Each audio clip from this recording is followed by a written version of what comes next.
Работы по строительству нового дошкольного учреждения начаты в конце декабря прошлого года. За этот период рабочие успели обустроить грунтовую подушку, залить фундамент, возвести монолитный каркас и частично возвести блочные перегородки. Впереди у подрядной организации еще немало работы. Сдать объект нужно до конца этого года. Вот сейчас начали уже потому что блок.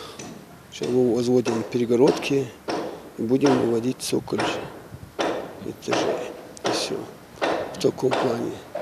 И с завтрашнего дня мы начнем уже делать крышу. Новое дошкольное учреждение строится на территории старого детского сада «Радуга». Он действующий. В нем на сегодняшний день воспитывается более 200 малышей. Новый корпус будет рассчитан на 80 ребят, что по заявлению директора покроет дефицит дошкольных мест в этом районе. На сегодняшний день у нас от 0 до 3 детей 83 человека в очереди. Место строительства было выбрано не случайно. Трудоустроенным жителям далеко возить своих детей не придется. Этот район является центром. Здесь концентрированы все социально значимые объекты. Перед началом возведения строителям пришлось демонтировать детские площадки существующего сада. Сотрудники «Радуги» такому дискомфорту только рады, так как проект будущей благоустроенной территории намного лучше старой планировки. А чтобы дети не скучали во время строительства, игровым площадкам нашли альтернативу. У нас отдельный есть вход, и детей мы вводим сейчас в ДК на площадке. У нас в ДК очень красивые площадки, и мы довольствуемся этим пока. А там, я думаю, у нас будут хорошие площадки, и будем потом пользоваться своими площадками. Старый детский сад был построен в 1967 году для детей сотрудников совхоза. В будущем дошкольное учреждение стало общим, а в 2002 году он был полностью отремонтирован. «Радуга» рассчитана на 210 малышей, что покрывает общую вместимость на 25%.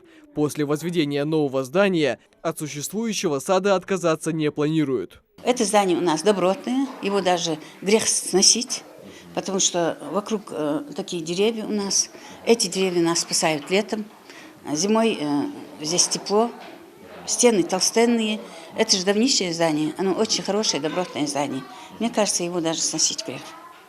Поэтому мы хотим здесь сделать, во всяком случае, мне обещали, хотим сделать капитальный ремонт и будем здесь и там жить. Это уже второй детский сад в сельском поселении Нестеровское, строящийся по реализации нацпроекта «Демография». Всего в дошкольном учреждении села воспитывается 644 ребенка. Дефицит составляет 297 мест. Нацпроект «Демография» и «Образование», они рассчитаны пока что на данный момент до 2025 года. Да, и я думаю, что к этому времени, скорее всего, данную проблему получится решить. Нам еще, наверное, два садика, в принципе, будет достаточно, с учетом демографического прироста, да. Все мы знаем, что у нас именно положительная, да, такая демографическая графика, скажем так.